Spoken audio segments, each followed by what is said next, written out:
After another bout with COVID-19, the president is up and about and ready for another meaningful trip to further the country's interest. This time around, the chief executive will be off to Japan for the commemorative summit of the 50th ASEAN-Japan Friendship and Cooperation Celebration, where he is expected to once again reel in more investments for Filipinos to benefit from.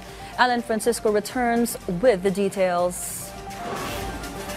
President Ferdinand R. Marcos Jr. will head to Japan on December 15 to participate in the commemorative summit marking the 50th year of ASEAN-Japan Friendship and Cooperation. During the Malacanang press briefing, DFA Assistant Secretary Daniel Espiritu stated that this event is significant as Japan is one of ASEAN's early dialogue partners, one of the most dynamic and definitely the most supportive. The summit will discuss issues related to security, cooperation for economic growth, socio-cultural aspects, and people-to-people activities. One of the objectives of this summit is exactly to announce the come-upance of Japan as a comprehensive strategic partner of ASEAN, a thing that was already confirmed during the last summit of ASEAN in Jakarta.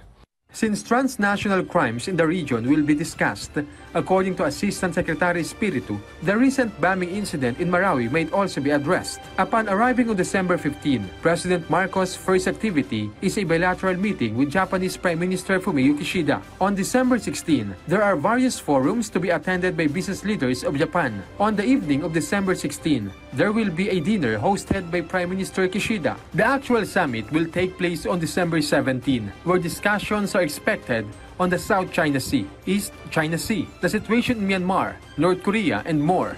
The opening session will start at 9:30, and then it will be followed by a session on the reviewing ASEAN-Japan relations, as well as international and regional developments. There will also be an ASEAN-Japan economic partnership discussing climate change, food and energy security, connectivity, infrastructure, and more. According to Assistant Secretary Espiritu, this event is important to the Philippines with added benefits from youth and people-to-people exchange and sports program. The Philippine delegation to the summit will also engage in bilateral business meetings, discussing the status of previous pledges and agreements signed during President Marcos' visit to Japan in February. This is important because I remember during our last briefing, one of the questions posed here was, what happened to the pledges before, right? So this will be an opportunity for us to see what the progress are. And mind you, there are a lot here. I won't go into the details. Ang daming businesses involved, and they're on different levels of progress and development. Let's just wait for this meeting to finish for us to have something more definitive. There will also be a press briefing on December 18, followed by an event at the Imperial Palace. This is an audience with the Japanese Emperor and the Japanese Empress. Of course, the President will be there. Alan Francisco, for the Nation.